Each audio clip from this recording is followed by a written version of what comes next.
हारा हुआ अर्जुन कृष्ण जी के पास में आया और आकर के कहने लगा कि महाराज, मैं तो यह सोचता था कि मुझसे बड़ा धनुधारी कोई इस पृथ्वी के ऊपर नहीं है, लेकिन आज 14-15 साल की आयु के एक बच्चे ने मुझे युद्ध भूमि के अंदर परास्त कर दिया, जबकि मैं आपका सबसे बड़ा भक्त हूं। आपका भक्त होने के बाद में भी मेरी हार हुई है। श्री कृष्ण जी कहते हैं, अर्जुन, तुम्हारा छत्रापन का अभिमान वो तो उस बच्चे ने दूर कर दिया, और तुम ये कह रहे हो कि तुम मेरे सबसे बड़े भक्त हो। तो आज हम तुम अपने एक भक्त के यहां पर लेकर के चलते हैं। तुम्हें कुछ नहीं करना, केवल शांत रहना। साधु बाणा बनाया, साधु का भेष बनाया, एक माया रूपी शेर साथ में लिया, जाकर के राजा मोरध्वज के द्वार पर अलख जगाई। राजा मोरध्वज आए, प्रणाम किया, आइए महाराज बैठिए, स्थान ग्रहण करिए, जो भी आदेश होगा वो आपकी सेवा की जाएगी। तो श्री कृष्ण जी साधु के भेष में कहने लगते हैं कि हम स्थान ग्रहण नहीं करेंगे। क्यों? हम स्थान तब ग्रहण करेंगे, हम भी भूखे हैं, हमारा शेर भी भूखा है। पहले हमारा शेर भोजन जीवेगा, उसके बाद में हम भोजन करेंगे, उसके बाद हम स्थान ग्रहण करेंगे। महाराज बताइए, आपके शेर की भी भूख मिटाई जाएगी, आपको भी भोजन दिया जाएगा, क्या चाहते हो? हम ये चाहते हैं कि पहले आप हमें 3 वचन दीजिए, हम आपसे केवल वो मांगेंगे जो आपके पास में मौजूद होगा। बड़ी आस उम्मीद करके आए हैं। तो राजा मोरध्वज ने 3 वचन दे दिए, और 3 वचन भरवाने के बाद में वो साधु महाराज कहने लगते हैं कि हमारे ये 3 वचन पूरे होंगे, उसके बाद में भोजन करेंगे। पहला वचन ये है कि हमारा जो शेर है ये आपके इकलौते बेटे धीरध्वज का मांस खाएगा।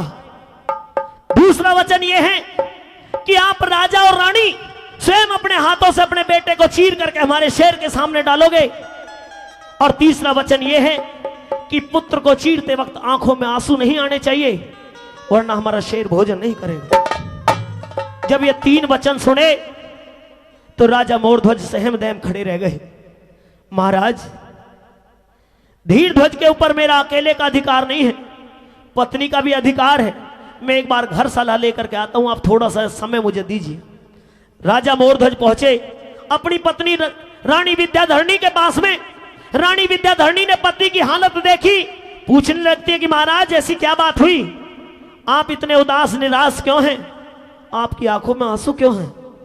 तो कहते हैं कि रानी, आज मैंने वचन भर दिए और वचनों में तेरे बेटे धीरध्वज को उन संतों ने मांग लिया है, इस तरह की शर्त लगाई है, बताइए मैं क्या करूं? रानी विद्याधरणी कहती है कि महाराज, आपका हम सम्मान, आपका हम स्वाभिमान कभी गिरने नहीं देंगे। ये तो मेरा एक पुत्र है, अगर मेरे 4 पुत्र होते, 10 पुत्र भी होते, तो भी मैं अपने पति के लिए अपने 10 पुत्रों का बलिदान कर सकती हूं, मैं अपने पुत्र का बलिदान दे सकती हूं, संतों का शेर भी जिमा सकती हूं, लेकिन मेरा और आप ही का अधिकार नहीं है। घर में 2 रोज पहले धीरध्वज की शादी करके लाए हो, ब्याहली बहू बैठी हुई है, अभी हाथ का कंगना नहीं खुला है, उस ब्याहली बहू का अब हमसे और तुमसे भी ज्यादा अधिकार हो गया है धीरध्वज के ऊपर, एक बार उससे भी तो सलाह करनी चाहिए। तो राजा मोरध्वज की आज्ञा पाकर के रानी विद्याधरणी पहुंची। जाकर के रानी विद्याधरणी ने पुत्र वधू लाजवंती के सामने यह प्रस्ताव रखा कि तेरे पति को हम शेर के लिए दान में देना चाहते हैं, क्या तुम तैयार हो? तो पुत्र वधू ने जवाब दे दिया कि हे सासू मां, क्या आप अपने पति को किसी शेर के लिए बलिदान में दे सकती हो, भेंट में दे सकती हो? इस बात को सुनते ही नाड़ झुका ली। क्यों? स्त्री कोई भी हो अपने पति का बलिदान नहीं कर सकती, और ऐसी सच्ची पतिव्रता स्त्री सासू मां की ये बात सुनी, सासू मां को ये बात सुनाई कही, और फिर ये कह दिया कि अगर मेरे पति को दान में देना है तो पहले मुझको चीर करके मुझे शेर के सामने डाल देना, उसके बाद में चाहे बेशक से अपने बेटे का बलिदान दे देना। वापस लौट आती है रानी विद्याधरणी, आकर के राजा मोरध्वज को बताया। राजा मोरध्वज से कहा कि महाराज आप जाकर के देख लो, आप पुत्र वधू को समझा करके देख लो, हो सकता आपका कहा ना टाड़े। पहुंचती है साथियों, और राजा मोरध्वज अपनी रानी की बात सुनकर के पहुंचते हैं अपनी पुत्र वधू लाजवंती के पास में, और किस तरह से वहां पर दोनों के बीच में सवाल और जवाब होते हैं। कैसे? सबसे पहले आपके चरणों में आपकी इस धर्म की पुत्री का हाथ जोड़कर प्रणाम है, नमस्कार है पिताश्री। कहिए सौभाग्यवती भव, कैसे आना हुआ? अगर कोई जरूरी ही कार्य था तो मुझे अपने पास बुला लिया होता, आपने यहाँ आने का कष्ट क्यों किया पिताश्री? हे पुत्र वधु लाजवती, मेरे हाथ में देख रही हो क्या है? जी, ये आपके सर का ताज है। ये मेरे सर का वो ताज, जिस ताज को रखाने के लिए, जिस ताज का मान सम्मान रखने के लिए मैंने पूरी जिंदगी बिता दी है। अपने पूर्वजों का मान सम्मान कभी हल्का नहीं होने दिया है। जो मुख से आज तक वचन निकाला वो पूरा किया है, कभी वचन हार नहीं हुआ हूं। मेरा अनुरोध है कि भाई चाय की तरफ ध्यान ना देकर के, रागनी बहुत मार्मिक चल रही है, इसलिए थोड़ा सा इस रागनी की तरफ भी ध्यान रखें। आज इस सर के ताज को मैंने सर से उतार करके अपने हाथ में ले लिया है, और हाथ में लेकर के भी इस सर के ताज को मैं अपनी पुत्र वधु के चरणों में रख रहा हूं। नहीं पिताश्री नहीं, ये ताज मेरे पैरों में नहीं, ये तो आपके सर की शोभा है। ये सर की शोभा और शान है आपकी। ये आन बान शान, ये सर की शोभा आज तेरे चरणों में है। नहीं, तू चाहे तो इसको अपने पांवों से ठुकरा भी सकती है, और तू चाहे तो अपने ससुर के सर पर इस ताज को फिर से सुशोभित कर सकती है, पहना सकती है। आज ही आप कैसी बातें कर रहे हो?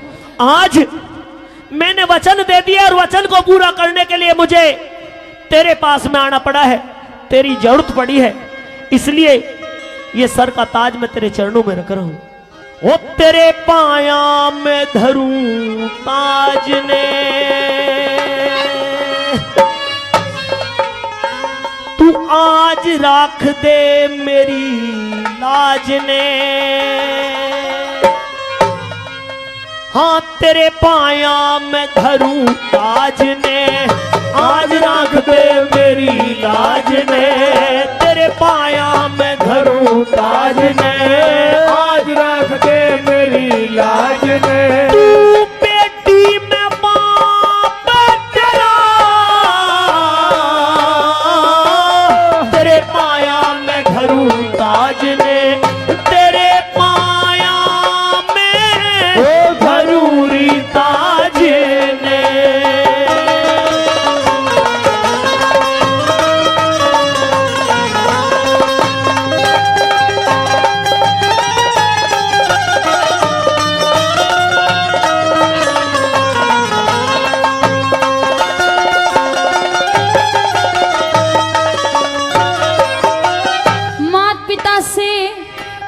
पिता से ऊंचा दर्जा जग में सास ससुर का जी, पूजा में स्थान प्रथम होता ब्याहे वर का जी।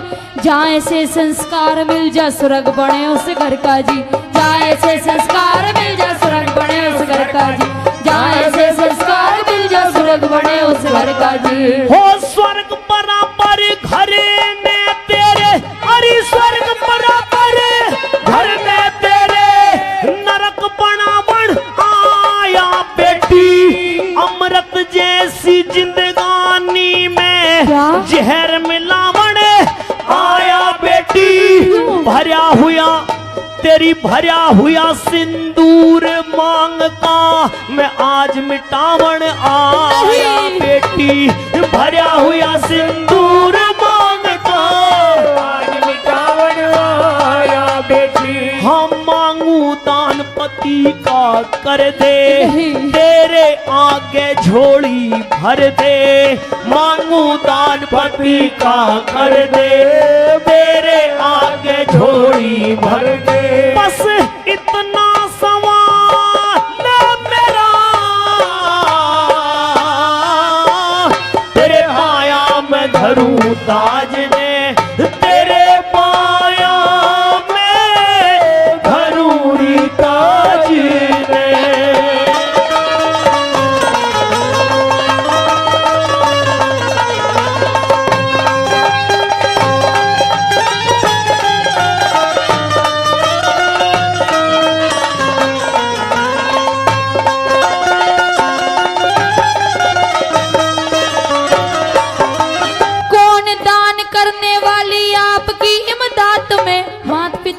होया करता हक अपनी औलाद में। पहलम तो वो बेटा थारा पति मेरा बाद में, पहलम तो वो बेटा थारा पति मेरा बाद में, पहलम तो वो बेटा थारा पति मेरा बाद में। हो मात पिता से ज्यादा बेटी, सुन मात पिता से ज्यादा बेटी। पत्नी का अधिकार हो से सत्य अति वीर तो जपी मर्द की संग में ताबेदार हो से प्राणपति तो इस दुनिया में जीवन का आधार हो से प्राणपति तो इस दुनिया में जीवन का आधार हो से। हाँ आन बान कुल की मर्यादा हुआ करे से जान से ज्यादा आन बान कुल की मर्यादा हुआ करे से जान से ज्यादा हो जिसके सिर सहरा तेरे पाया में धरू ताज से तेरे पाया में धरू नी ताज ने।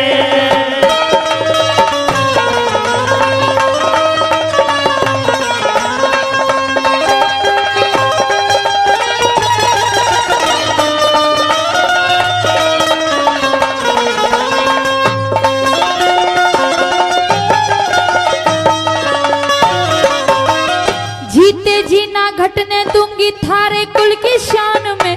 बे माता ने जन्म दिया है अच्छे खानदान में। थारे लिए अपना सब कुछ कर दूंगी कुर्बान में।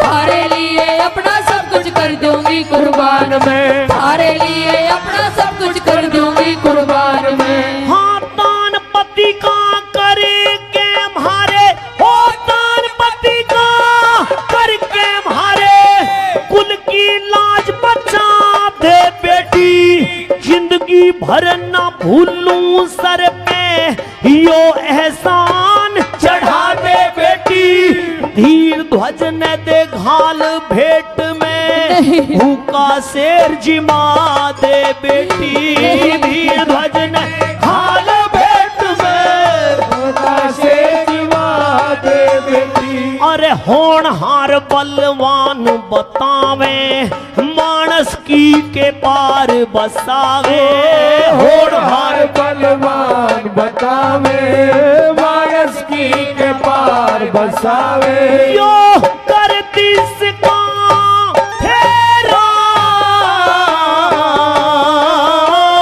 तेरे पाया में धरू ताज से तेरे पाया में धरूरी ताज ने।